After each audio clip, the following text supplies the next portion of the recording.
इतना विश्वास रखना पड़ेगा आपको। कहते हैं एक बार एक साधक साधना कर रहा था पीपल के पेड़ के नीचे,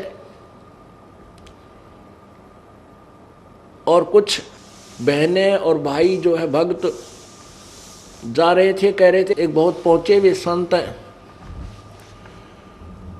और भूत भविष्य की बता देते हैं, उनके पास जाते हैं सत्संग सुनने के लिए। तो उस साधक ने कहा कि भाइयों एक कृपा करियो, बहन भाइयों मेरी, उस महाराज जी से मेरे बारे में ये पूछ के आना कि मेरी मुक्ति कितने जन्म के कितने जन्म में पाछा हो जाएगी, कितने जन्म लगेंगे मेरी मुक्ति को। तो उन्होंने जाकर बताया तो महात्मा जी ने कहा कि उस साधक को मोक्ष प्राप्ति के लिए इतने जन्म लेने पड़ेंगे जितने पीपल का पत्ते, जिस वृक्ष के नीचे वो साधना कर रहा है उसी के पत्ते जितने हैं इतने जन्म लेने पड़ेंगे उसको, जब उसका मोक्ष होगा। अब उन बहनों और भाइयों ने रास्ता त्याग दिया, हम वहां से जाएंगे उस रास्ते से जहां पर वो साधक साधना कर रहा है, और उसको हम ये बताएंगे कि तू तेरा मोक्ष इस पीपल के पत्तों जितने जन्म ले लेगा जब होगा, कहीं उसका हार्ट अटैक ना हो जाए। इसलिए वह दूसरा साइड बदल कर दूर सी का 1 एकड़ दूरी का जान लग गए। तो साधक ने आवाज लगाई कि भगत जियो, ए बहनों सुनियो, अरे मेरी प्रश्न का उत्तर लाए क्या तुम, एक बार इधर तो आओ। तो न सोची भाई चल, हमने सोचा कि ध्यान देगा साधना बैठा है, पर उसका तो नजर नहीं छिगवाएंगे और बतावेंगे। वो चले गए उसके पास, उन्होंने कहा कि महात्मा जी ने कुछ बताया मेरे बारे में।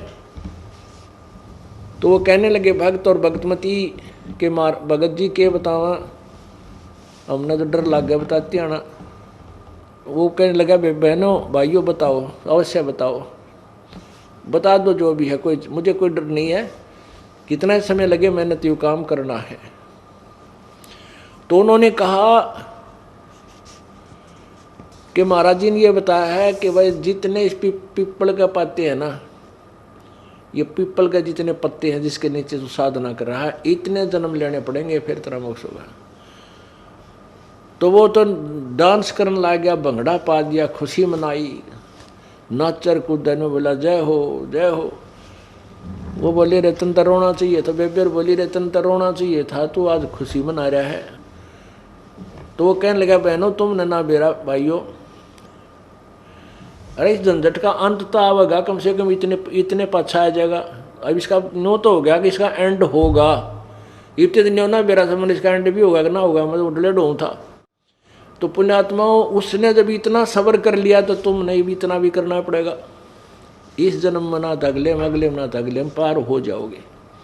अगर सच्ची लगन से अंतिम श्वास तक केवल एक ही साधना और इसी परमेश्वर में और इस दास में श्रद्धा रही, यदि बाद में तुम कई ऐसे अनाड़ी और कर्महीन इंसान होते हैं, घर में थोड़ा सा सुख हो जाता है गुरु जी को त्याग देते हैं, कहते भक्ति यही कर लेंगे हम, क्या फर्क पड़ा है। नहीं, परमात्मा कहते हैं कि मम संत मुझे जान मेरा ही स्वरूपम, मेरे संत को मेरा ही स्वरूप जानो।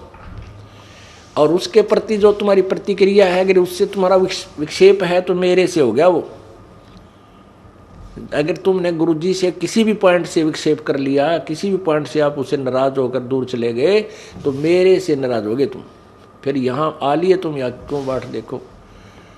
तो ऐसे हमने अपनी श्रद्धा बनानी है अंतिम श्वास तक उस परमात्मा के पाने की।